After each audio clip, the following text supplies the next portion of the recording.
Café and Networking Podcast promotes entrepreneurs, business experts throughout the world. I'm Tom Reaoch, known as the King of Networking, podcasting, connecting people from my studio in Brazil. And today we talk with Peggy Bodde, and she's joining us from Pagosa Springs, Colorado. Peggy Bodde is a writer, leader, small business owner at World Studio. She has been a corporate leader for over 25 years and has spent her entire career mentoring women in business. Peggy continues to pursue her passion for mentoring women by providing free career and leadership coaching via her foundation, Sacred Work. So Peggy, what practical steps can leaders take to promote gender equality in the workplace?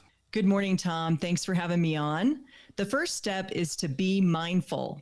Gender equality is an area where there's always room for improvement, but it has to be on our radar. So to promote gender equality, we have to first understand where the gaps are. The second step is to step into the conversation. So I've had leaders, men and women, say to me, what am I supposed to do? Say, hey, let's talk about gender equality.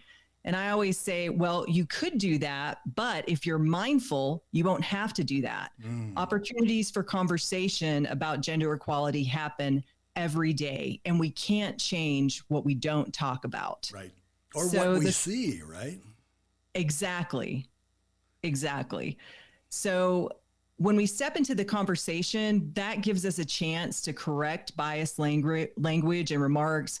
It also gives us a chance to ask questions and break down barriers. So be mindful, step into the conversation. And then the third step is the most important, and that is to create change. So once we are aware of what's going on in the organization, we get into conversations about it, then we can better understand how to promote gender equality in the organization where we're at. So some examples for you. The first thing is we can become an advocate, a mentor, or a sponsor.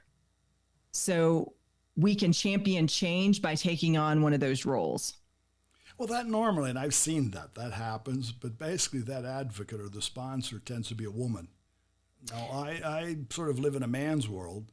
Many of these business associations that I belong to, unfortunately, are still very male-oriented. How can men become this role model or advocate in a macho society? That is a great question. So this goes back to being part of the conversation. So I've had great success engaging men in conversations about gender equality. And that leads to the next step, which is having a man mentor, sponsor, or be an advocate for a woman. And I mean, ideally, a man would step up in the workplace and volunteer to do that, but we have to build relationships. So I feel comfortable asking you, hey, Tom, I've got someone up and coming. I think she's going to be a star, and I think you would be a great mentor for her. Would you be willing to invest an hour a month to do that? So that, again, ties back to being mindful about the culture of the organization, having conversations which build relationships, and then those relationships create change. And then wanting to create change. So that's irregardless. If you want to create change, and that's change of all types and sizes, yes, that's male or female. That is very true. And I always encourage women that I mentor today, and what I did when I was in corporate is we can't talk about gender equality in the workplace if we don't engage and enlist the help of men to promote it. I mean, women can't do it on their own. We need to have men who are willing to be advocates and sponsors and walk with us into those difficult conversations and create those changes that we want to see. Well, I agree with you there, because what I see, there are obviously many women's networking associations, their organizations set up just to foster business amongst women. And the same thing starting to happen here in Brazil. It's divided societies, but we need to reach the other side. And I know many men don't know how to reach or communicate in a business sense with women. And many women, obviously, here in Brazil specifically, they have sort of a fear of even approaching men. And so those are the challenges that everybody has to get over. Yeah, that's the big gap. And that's why the first step is to be mindful, because every company is going to have its own gaps and opportunities. That's kind of on a micro scale as opposed to talking about a country like Brazil. But again, we can't make improvements and promote gender equality if we don't understand what the gaps are.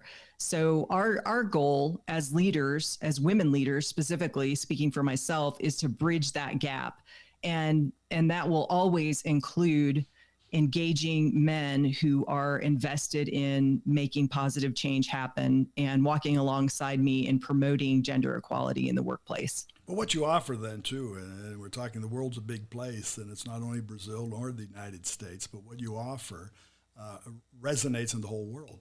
Yeah, I think you're right, because to promote gender equality, that happens one decision, one conversation, one relationship at a time. And that certainly can extend beyond an organization. I mean, just like you and I are having this conversation in two different countries right now, we're bridging a gap. It's the same concept.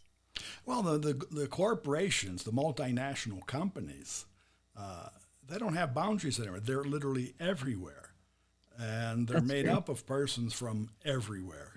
So it's something that needs to be adapted and adjusted to and related to throughout the whole world, because you have persons working for you from everywhere. Yes, that's correct. From everywhere with different cultures. Each person comes from their own cultural background. So I think that it takes all of those data points to make a plan to promote gender equality, to strengthen it, or to create a workplace environment where that can happen.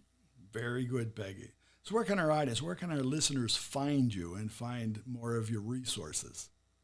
They can find me on my website, peggybodde.com, and that is Peggybodde.com. And I would love it if they'd sign up for my leadership newsletter. They can also contact me there for free leadership and career coaching. I'd love to connect with your listeners, Tom. Very good. Well, Peggy, thanks for being part of the program today. Thank you, Tom. Have a good day. We will. And again, for our audience, it's Peggy Bodde. It's Peggybodde, and her site is peggybodde.com, peggybodde.com. And there you'll find sacred work. You'll find a whole page and pages full of resources. You connect with her there or on LinkedIn. Café Networking is brought to us by Focus MI Market Intelligence, an agricultural market research specialist in Brazil.